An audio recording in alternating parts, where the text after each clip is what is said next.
వడ్డీతో సహా చెల్లిస్తారు అని కూడా ఈ సందర్భంగా అందరికీ కూడా చెప్తా ఉన్నాం. అందరినీ కూడా బోన్లలో నిలబెడతాము.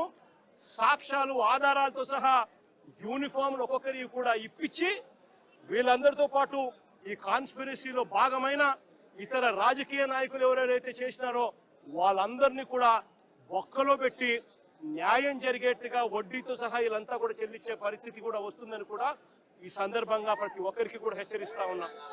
జరుగుతూ ఉన్నది విషపూరిత విత్తనాలు నాటుతా ఉన్నారు. దయచేసి ఈ విషపూరిత విత్తనాలు నాటడం ఇప్పటికైనా ఆపండి. ఇది గన ఆపకపోతే గన రేపొద్దున ఈ విషపూరిత విత్తనాలు మీరొక్కరికే మీకు మాత్రమే వర్తిస్తాయని అనుకోవకండి. ఈ రోజు వైఎస్ఆర్సీపీకి సంబంధించిన ప్రతి గ్రామ స్థాయిలో కూడా ప్రతి కార్యకర్త కూడా దెబ్బతినున్నాడు, ప్రతి నాయకుడు దెబ్బతినున్నాడు. మీరు చేస్తా ఉన్న అన్యాయానికి వీళ్ళంతా కూడా దెబ్బతిని ఉన్నారు.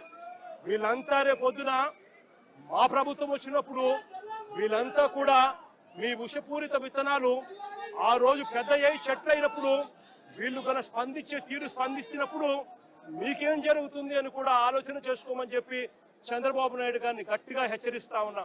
ఇప్పటికైనా బుద్ధి జ్ఞానం తెచ్చుకోండి. దేవుడు అంటే భయము భక్తి తెచ్చుకోండి. దేవుడు అంటే భయము భక్తితో బుద్ధి జ్ఞానంతో మంచి పరిపాలన ఇచ్చి ప్రజలకు మేలు చేసి వాళ్ళ గుండెల్లో స్థానం సంపాదించుకునే కార్యక్రమం చంద్రబాబు నాయుడు గారు చేయాలి. చేతనైతే సూపర్ 6లు సూపర్ 7లు ఇటువంటివన్నీ కూడా అబద్ధాలు చెప్పకుండా మోసం చేయకుండా ప్రజలకు మంచి చేసి ఇచ్చే కార్యక్రమం